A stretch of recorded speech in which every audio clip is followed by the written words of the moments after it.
Good morning students. आज का हमारा अकाउंट्स ऑफ बैंकिंग कंपनी का थ्योरेटिकल जो पोर्शन है, आज का लास्ट हमारा पॉइंट है difference between balance sheet of A banking company and non banking company.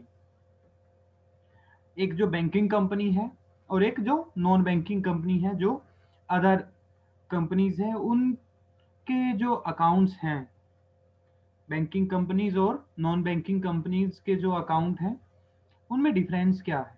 तो उनके डिफरेंस के बारे में कुछ एक पॉइंट्स हैं, उनके बारे में आज हम बात करेंगे। Basic basis of difference, difference का base. Point number 1 is act. Banking company में कौन सा एक्ट हम फॉलो करते हैं?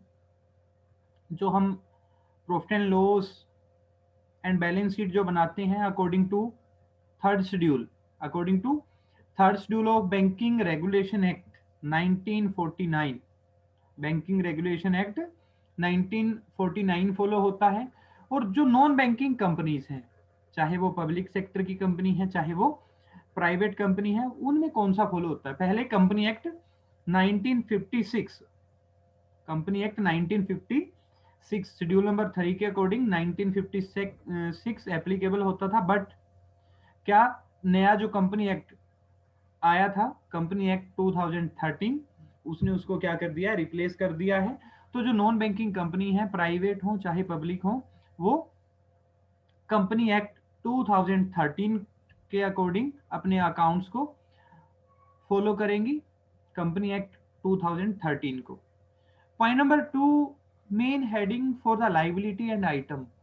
Main heading for the liability item means जब हम बैलेंस शीट बनाते हैं तो उसमें लाइबिलिटी, जो हम ऊपर हमारा एक लाइबिलिटी पोर्शन होता है, एक एसेट्स का पोर्शन होता है, कि उसमें हम नाम क्या देते हैं उनको। तो main heading for the liability section, banking companies की हम बात कर रहे हैं, कैपिटल एंड लाइबिलिटी। जब आप लोग बैलेंस शीट बनाते हो तो आप लोग उसके ऊपर लिखते हो कैपिटल एंड लाइबिलिटी। और नॉन बैंकिंग में जब हम बनाते हैं तो उसमें हम क्या लिखते हैं? Equity and liability. Equity and liability. Banking company में कैपिटल एंड लाइबिलिटी लिखा जाता है, नॉन बैंकिंग कंपनी में क्या होगा? इक्विटी एंड लाइबिलिटीज हम लिखेंगे। Point number 3, order of asset. Order of asset, जब हम बैलेंस शीट बनाते हैं तो बैलेंस शीट में कौन सी एसेट को हम सबसे ऊपर लिखते हैं, कौन सी एसेट को सबसे नीचे लिखते हैं। तो जो बैंकिंग कंपनी है, तो जो बैंकिंग कंपनीज हैं, तो उसमें क्या होता है? रिटर्न का जो ऑर्डर होगा according to liquidity, asset which is most liquid will be written on the top. जो एसेट जितनी ज्यादा लिक्विड होगी, मींस जिस एसेट से जितनी ज्यादा पैसे की रिकवरी होने की संभावना जल्दी है, वो हम सबसे ऊपर लिखेंगे। देन उसके बाद जो हमारी फिक्स्ड एसेट है वो सबसे नीचे होगी। बट जो नॉन बैंकिंग कंपनीज हैं, सिंपल कंपनी है, बैंकिंग के व्यवसाय में जो इन्वॉल्व नहीं है, उनका ऑर्डर क्या रहेगा? Asset which is most liquid is shown at the bottom. तो यहां पे क्या हो गया? रिवर्स हो गया। जैसे कैश है, बैंकिंग कंपनीज में एसेट साइड में टॉप में लिखा जाएगा, नॉन बैंकिंग कंपनीज में उसको बिल्कुल लास्ट में लिखा जाएगा। एसेट, फिक्स्ड एसेट्स हैं बैंकिंग कंपनी में लास्ट में होंगी, नॉन बैंकिंग जो कंपनीज हैं उनमें सबसे टॉप के ऊपर वो होंगी। Current and non current classification, हमने अभी बैलेंस शीट पढ़ा है इससे पीछे वाले हमारे लेक्चर में, तो हमने उसमें ये लिखा है कि नॉन है, करंट है या नॉन करंट है। तो बैंकिंग कंपनीज में according to banking regulation act 1949 के अकॉर्डिंग कुछ भी ऐसी क्लासिफिकेशन नहीं है, करंट एंड नॉन करंट का कोई भी इन्वॉल्वमेंट यहाँ पे नहीं है। बट अदर कंपनीज है, हम उसमें लिखते हैं current and non current. Asset and liability are classified into, asset है चाहे लाइबिलिटी है, उनको हम क्लासिफाइड करते हैं current and non current. Current within 1 year जिसकी पेमेंट हमें करनी होती है या हमें मिलनी होती है, नॉन करंट जो 12 महीने के बाद जिसका लेन देन हमारा होना है। Point number 5, schedule versus notes to account. Schedule versus notes to account, तो हमारा जो बैंकिंग रेगुलेशन एक्ट 1949, बैंकिंग जो कंपनीज हैं वहां पे हम क्या लागू करते हैं, हमने 16 शेड्यूल पढ़े थे। 13 से 16 प्रॉफिट एंड लॉस के शेड्यूल पढ़े थे, 1 से 12 हमने बैलेंस शीट के, जिसमें 1 से 5 लाइबिलिटी वाली साइड थी, कैपिटल एंड लाइबिलिटी, और 6 से 11 एसेट साइड थी, और 12वें नंबर पे हमारी क्या थी, कंटिजेंट लाइबिलिटी के का जिक्र था। बट यहाँ पे जो नॉन बैंकिंग कंपनी है, क्या वहां पे होता है, वहां पे हम क्या बनाते हैं, notes to account. Various item of capital liability and assets are contain in notes to account appended to the balance sheet. Notes to account हम बनाते हैं, किसी को भी 1 2 3 4 5 6, देन उसका हवाला देते हुए हम बैलेंस शीट में वो एंट्री कर देते हैं, बट स्पेसिफिक यहाँ पे शेड्यूल नहीं है जैसे बैंकिंग कंपनीज में है। Point number 6, number of schedule और नोट्स टू अकाउंट, ये हमारा होगा नंबर ऑफ शेड्यूल्स। इससे पहला पोर्शन क्या था, schedule versus notes to accounts. Banking company में हमारे शेड्यूल्स होते हैं, नॉन बैंकिंग कंपनी में notes to account. Number of schedule और नोट्स टू अकाउंट कितने, इनके नंबर कितने होते हैं। तो हम बात करते हैं बैलेंस शीट जब हम बनाते हैं बैंकिंग कंपनी की, 1 से 12 शेड्यूल होते हैं, बट अदर जो कंपनीज हैं, नॉन बैंकिंग जो कंपनी है, there is no prescribed number of notes to account. कोई प्रेस्क्राइब्ड लिमिट नहीं है, 5 भी हो सकती है, 10 भी बन सकते हैं, 20 भी बन सकते हैं। Point number 7, prescribed name for profit and loss account. Prescribed name for profit and loss account, profit and loss section, कि जब हम कंपनी का प्रॉफिट एंड लॉस अकाउंट बनाते हैं तो उनको स्पेसिफिक नाम क्या देते हैं। जो बैंकिंग कंपनी है उसमें हम क्या लिखते हैं, profit and loss account. Banking company में क्या लिखते हैं, प्रॉफिट एंड लॉस अकाउंट। जो नॉन बैंकिंग कंपनी है उसमें हम लिखते हैं statement of profit and loss. Other companies में स्टेटमेंट होती है, बैंकिंग कंपनी में प्रॉफिट एंड लॉस अकाउंट हम बनाते हैं।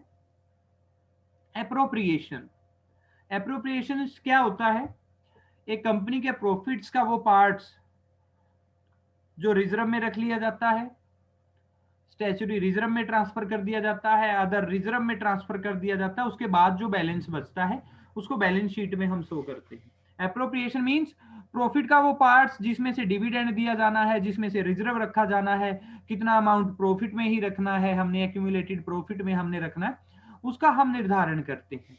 तो एप्रोप्रिएशन कहाँ बनाते हैं हम, जो बैंकिंग कंपनी है, हमने प्रॉफिट एंड लॉस अकाउंट बना था, शेड्यूल नंबर 16 के जस्ट नीचे हम प्रॉफिट एंड लॉस एप्रोप्रिएशन की स्टेटमेंट हमने साथ की साथ पॉइंट लिखे थे। Appropriation of profit that is transfer to reserve etcetera are shown in the profit and loss account. तो बैंकिंग कंपनी के प्रॉफिट एंड लॉस अकाउंट जो बनता है उसके नीचे ही एप्रोप्रिएशन की हम एंट्री करते हैं, बट यहाँ पे नोट्स टू अकाउंट में हम उसका जिक्र करते हैं। बैलेंस शीट के नोट्स टू अकाउंट में हम उनका जिक्र करते हैं रिजर्व एंड सरप्लस में, रिजर्व एंड सरप्लस में हम उनका जिक्र करते हैं।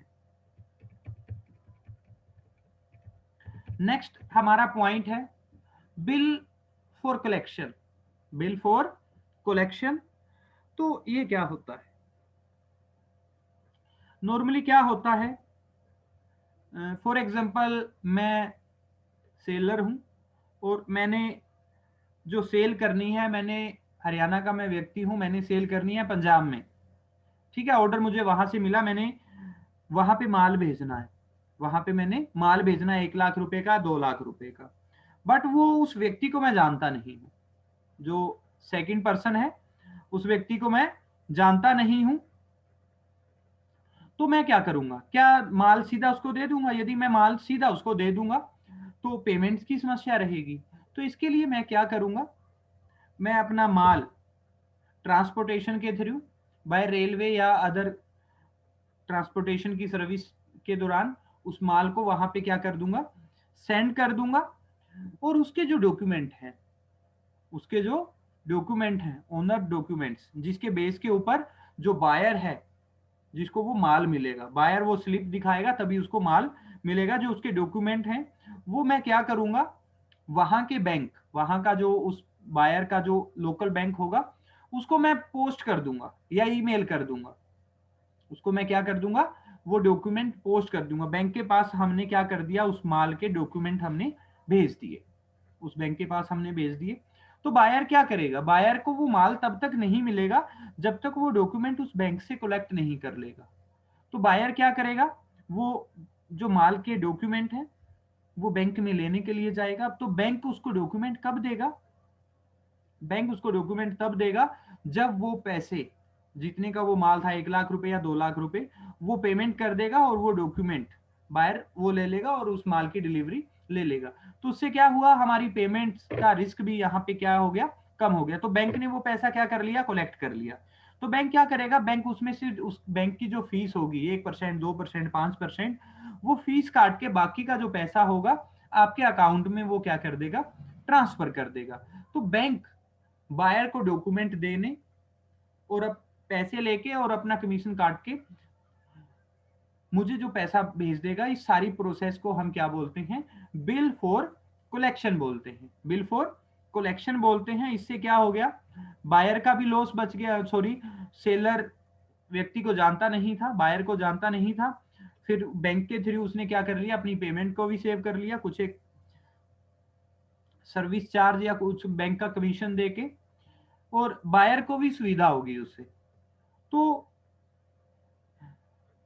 ये प्रोसेस एक बैंक के द्वारा, एक बैंक के पास एक बिल नहीं आता, ऐसे हजारों बिल आते हैं डेली ट्रांजैक्शन, खूब सारे बिलों की ऐसी ट्रांजैक्शन होती है। तो बैंक क्या करता है, इसके लिए एक अलग से, इसके लिए क्या कर लेता है, अलग से एक रजिस्टर मेंटेन कर लेता है। रिकॉर्डिंग के लिए बैंक को क्या करना होता है, अलग से रजिस्टर मेंटेन करना होता है। तो हम अकाउंट बनाते हैं 31 मार्च को, लास्ट डे होता है हमारे फाइनेंशियल ईयर का। तो उस ईयर में क्या हो गया, हमारे बैंक के पास डॉक्यूमेंट आ गए, बट बायर नहीं आया उन डॉक्यूमेंट को लेने के लिए। तो क्या वो बैलेंस शीट में लिखे जाएंगे, वो बैलेंस शीट में नहीं लिखे जाएंगे। बैलेंस शीट में क्या अमाउंट लिखा जाएगा, जो कमीशन हमें मिलेगा, वो डॉक्यूमेंट उसके देके उसके बदले में पैसा मिलेगा, उसमें से जो कमीशन मिलेगा बैंक की बैलेंस शीट में वो लिखा जाएगा, बैंक के प्रॉफिट एंड लॉस में वो कमीशन लिखा जाएगा। अदर इनकम में जो शेड्यूल नंबर 14 है हमारी। बट अब हमारे पास किसी के कागज पड़े हैं, वो कागज देके तभी हमारे पास पैसा आएगा, ठीक है। तो यदि वो अनकलेक्टेड है, बायर उन डॉक्यूमेंट को लेने के लिए नहीं आया, तो हम क्या करेंगे, अपनी बैलेंस शीट, बैलेंस शीट में जो अनकलेक्टेड अमाउंट होता है बैलेंस शीट के नीचे सेपरेटली लिखेंगे। पहले हम कंटिजेंट लायबिलिटी 12 नंबर शेड्यूल बनाएंगे, जस्ट उसके नीचे हम नोट करके लिखेंगे, शेड्यूल नंबर 12 के नीचे लिखेंगे, शेड्यूल नंबर 12 में उसको हम कंसीडर नहीं करेंगे। The bill for collection are not be included in contingent liability, contingent liability तो वो है ही नहीं, but should be shown separately. उनको हम क्या कर देंगे, शेड्यूल नंबर 12 के नीचे अलग से नोट चढ़ा के लिख देंगे, कितने लाख रुपए के डॉक्यूमेंट्स हैं वो अभी हमारे क्या है, अनकलेक्टेड हैं, बायर उनको लेने के लिए नहीं आया है।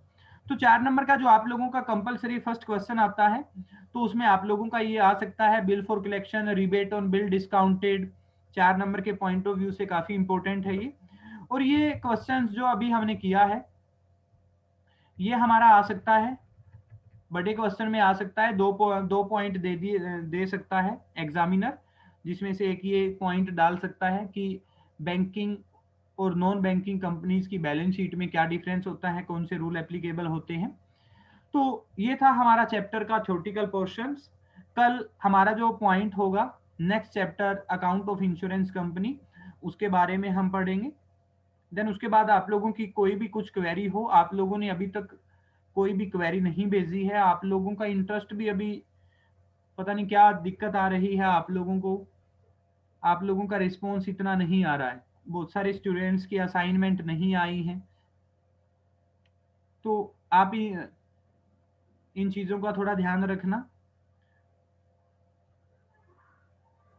आप लोगों की कोई क्वेरी हो आप किसी भी टाइम पूछ सकते हो, बट यदि आप लापरवाही करोगे तो उसका परिणाम आप लोगों को ही भुगतना होगा। तो प्लीज मैं आप सभी से रिक्वेस्ट करता हूं कि आप YouTube के, मैंने सारे के सारे आप लोगों को लिंक दिए हुए हैं, जिसने भी जो नहीं पढ़ा वो आप लोग देख सकते हो, कभी भी देख सकते हो। तो आप लोगों का जो भी रिस्पॉन्स होगा, आप लोगों की जो क्वेरी होगी और आप लोगों की जो पेंडिंग असाइनमेंट्स रहती हैं वो आप लोग क्या कर दो, सबमिट करवा दो। आज के लिए हमारा इतना ही है, कल हम मिलेंगे इंश्योरेंस वाले चैप्टर के साथ।